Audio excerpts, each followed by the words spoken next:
Hello mga mare! Ngayon po'y gagawa tayo ng Vietnamese rice paper rolls. Sa paggawa nito, syempre kailangan ko ng onion, garlic, red cabbage, carrots, at saka ng red bell pepper.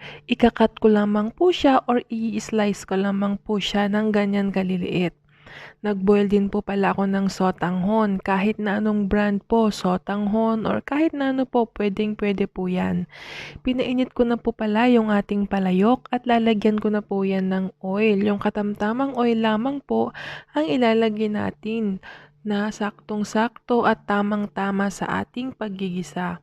Nung mainit na po yung ating pan at yung ating mantika, nilagay ko na po pala yung ating onion at igigisa ko lamang po siya hanggang sang ito ay mag-golden brown. Huwag po nating susunugin yung ating onion kasi po pag nasunog po yan, papangit po ang lasa ng ating gulay. Hindi ko po pala na-videohan pero nilagay ko na din po pala dyan yung ating garlic. Igigisa lang din po natin yan hanggang sa maluto yung ating garlic. Dapat po maluto yung garlic kasi pag hindi, masakit po yan sa sikmura. Inilagay ko na din po pala yung ating carrots. Yung pagluluto po natin sa ating gulay hanggat maaari po, huwag po natin itong i-overcook. Mas okay po siya pag half cook lamang po siya. Kung ayaw nyo po ng half cook, pwede nyo po siyang gawing 3/4 lamang yung kanyang pagkakaluto para po mas masarap yung ating gulay. Inilagay ko na din po pala yung ating red bell pepper. Konti lamang po ang ilalagay ko kasi po yung mga amo ko, hindi po nila masyadong gusto yung red bell pepper. Pag niigisa ko, ilalagay ko na din po yung ating red cabbage. Huli pong ilalagay ko ang red cabbage para po hindi po ito malata kasi mabilis lamang po itong malata. Igigisa ko lamang po yan ng bahagya at kaunti para sa ganun patanggal yung yung lasang hilaw ng ating mga gulay.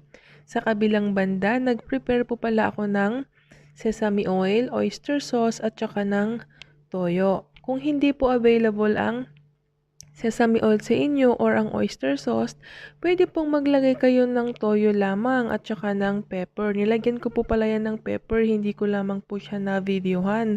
Pero nilagyan ko po yan ng pepper. Pag nilagay na natin yung ating sauce, imimix ko lamang po siya ulit para nang sa ganun ay magmix at maihalo yung ating sauce sa ating mga gulay. Sa paghahalo po nito ay kailangan po natin ng maraming pasensya at yung tipong bigyan natin ng pagmamahal yung ating paghahalo. Pag niigisa na natin, ganyan na po ang itsura niya. Yan, papalamigin lang po natin yan para pag nagbalot po tayo, hindi po masisira yung ating pambalot. Kaya ililipat ko muna yan sa ibang lagayan at palalamigin. Kung mapapansin po ninyo, nasobrahan ko po yata ang paglalagay ng mantika or ng oil sa ating pan kanina. Kaya yung ating gulay masyadong oily. Pero ano pa nga ba, okay na lang po yan. Sa pagbabalot, hinanda ko na pala yung ating Vietnamese rice paper, wrapper, yung bihon or yung canton, yung ating gulay na napaka-colorful. Kailangan ko din ng coriander leaf at saka ng shrimp. Yung shrimp po, optional lang po yan. Kung ayaw nyo pong maglagay, okay lamang po. Kung vegetarian po kayo, huwag nyo na pong lagyan ng shrimp. Siyempre, bago tayo mag-umpisa magbalot, ibinabad ko po muna yung ating wrapper sa warm water. Note po, warm water po natin ibababad yung ating pambalot. Wag na wag po nating gagawin or wag na wag po nating susubukan na ibababad ito sa hot water or mainit na tubig or malamig na tubig. Kapag ginawa po ninyo yon, may tendency po na mabubutas or masisira yung ating pambalot. After 2 to 3 minutes, ganyan na po ang itsura ng ating pambalot. Lumambot na po siya. At mag-start na po tayong magbalot. Ginamit ko lang po pala yung aming chopping board kasi nga po ito yung maganda na paglagyan ng ating pambalot kasi po madikit po yan. Ang pagbabalot po nito para po yung nagbabalot lang po tayo ng lumpiang gulay sa Pilipinas. Ganyan lamang po. I-arrange lang po natin yan. Siyempre, una kong ilagay yung gulay, yung sotanghon, yung coriander leaf, at saka kung hihuhuling ilalagay yung ating shrimp. Tapos po ay babalutin po natin ng ganyan. Huwag po ninyong hihilain or huwag po nating babanatin yung ating pambalot. Kasi po yung ating pambalot, lumalaki po yan or anong ba tawag dito? Nai-stretch po. Pag once po na pinitpit ninyo yan, nai-stretch, humahabat, lumalaki po yan. Kaya wag po nating i-force yung ating pagbalot. Dapat po gently lang po tayo sa pagbabalot nito. Gagawin ko po ulit, kagaya ng ginawa ko kanina, binabad ko sa warm water yung ating pambalot, yung ating wrapper.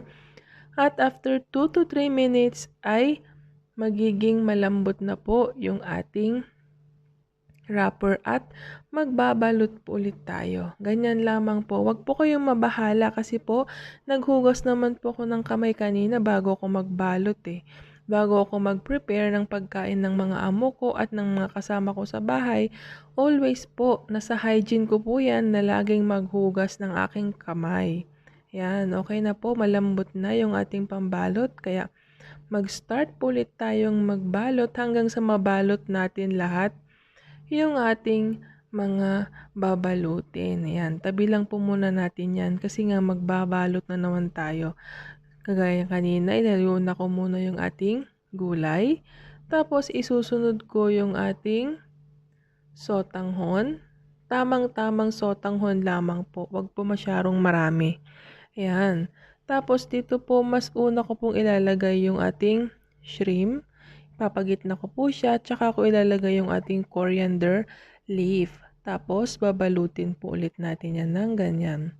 Babalutin natin ng dahan-dahan at may kasamang pagmamahal para yung ating gagawin masarap. Hindi po ba? Ganyan lang po yan. Ganyan. Mahirap pong magbalot, pero pag nakuha mo na yung tansyahan kung paano mo balutin, magiging okay din po yan. Ayan, perfect. Di po ba? Yun, nabalot ko ng tama. Nabalot ko na po pala lahat. Nakagawa po ako dyan ng mga 6 or 5, pero yan lang po ang na-videohan ko. Salamat po sa panonood. Bye-bye!